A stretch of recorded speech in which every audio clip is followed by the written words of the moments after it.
Random ancient technologies that simply disappeared from history.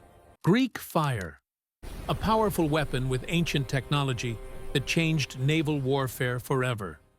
Developed by the Byzantine Empire around 672 CE, a liquid that burned on water and couldn't be extinguished. When enemy fleets attacked Constantinople, their ships caught fire. Sailors jumped into the sea, and the flames followed them. Water made it worse. The Byzantines guarded the formula as a state secret, passed down verbally, never written, never shared.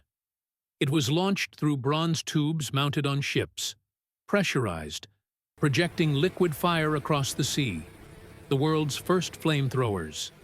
Then the secret vanished. When Constantinople fell in 1453, the formula disappeared with it. We still don't know exactly what it was. Modern theories try to explain it, but none fully match the descriptions.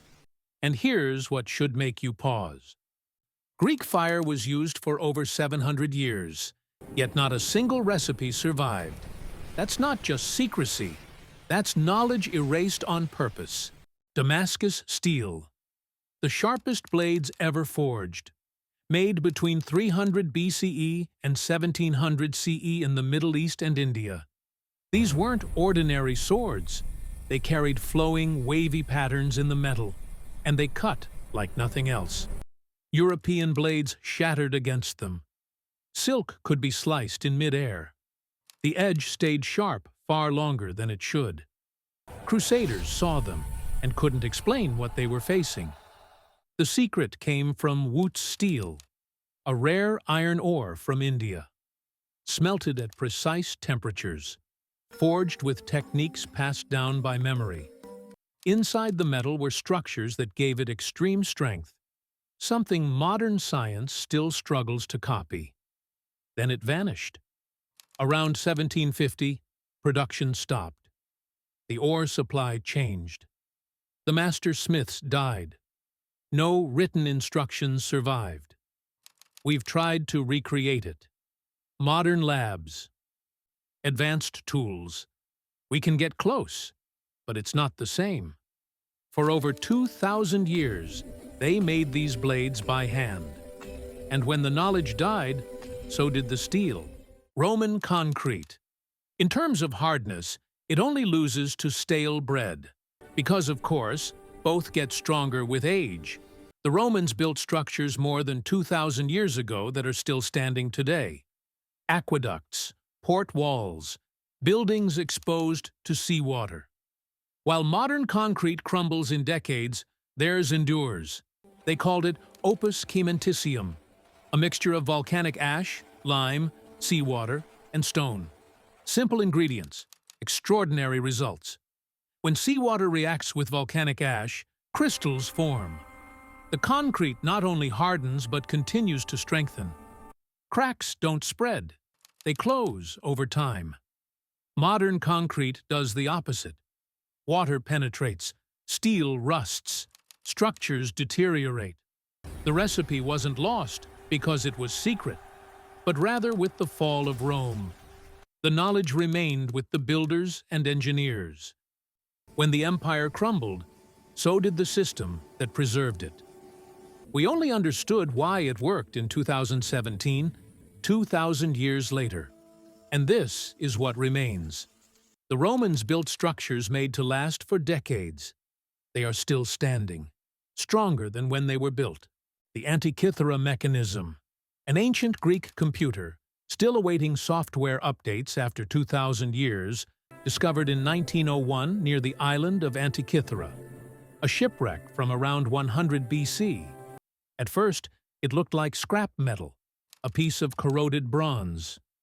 Then scientists realized what it was, a machine that predicted eclipses, tracked the movements of the sun and moon, calculated celestial cycles years in advance. More than 30 bronze gears worked together, including differential gears, a technology not seen again for over 1,000 years. X-rays confirmed it. This was not a myth. It was engineering. And here's what makes it disturbing. It wasn't an experiment. The craftsmanship was highly refined, which means there were others, and we haven't found them. The ancient Greeks weren't just philosophers. They were machine builders, shaping the cosmos with bronze and mathematics. The device even had instructions engraved on it, a user manual. It was meant to be used. Then the knowledge disappeared. No texts, no copies, no successors. Just a machine, forgotten underwater for 2,000 years. Stradivarius Violins, a sound that birds envy, made in Italy by Antonio Stradivari between 1680 and 1737. Over 1,000 instruments were crafted. Only about 600 remain, and they're still considered the best ever made. Musicians describe the sound as warmer, richer, more complex, a quality modern violins still can't match.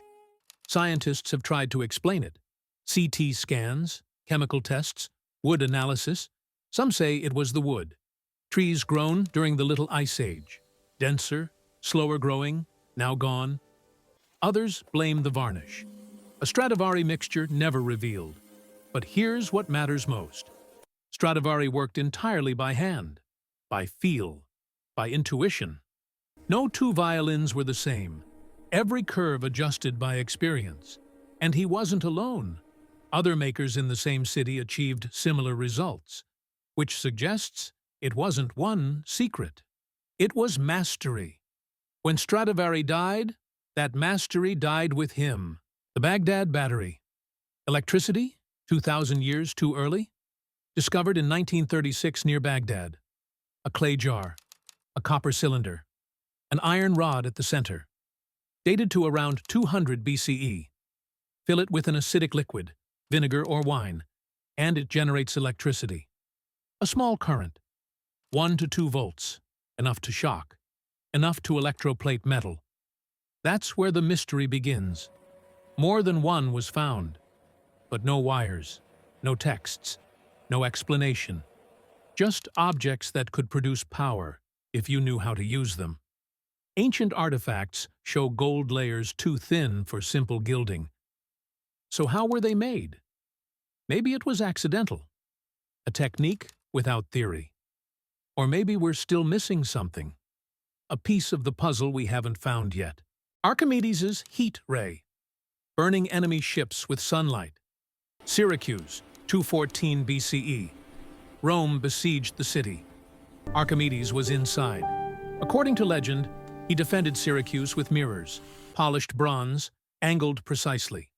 Focused sunlight onto Roman ships. No arrows, no fireballs, just light. Historians argued about it for centuries.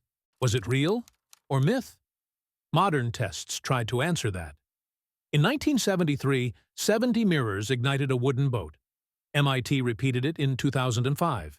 It worked, but only under perfect conditions. In real battle, that's unlikely. But here's the part that matters. Archimedes built weapons that did work. Machines that lifted ships from the sea. Engines that shattered attacks. He understood optics and geometry better than anyone alive. So maybe the heat ray wasn't a battlefield weapon. Maybe it was a demonstration. A moment so shocking it turned into legend. Or maybe it worked once. And once was enough. The Iron Pillar of Delhi. Rust-proof for 1,600 years. It stands in India's Qutb complex, 7 meters tall, over 6 tons of iron. Forged around 400 CE. And it doesn't rust. 16 centuries of monsoons, humidity, and heat. While modern iron corrodes in decades, this pillar remains intact. Scientists examined it. The metal is almost pure iron, with trace amounts of phosphorus.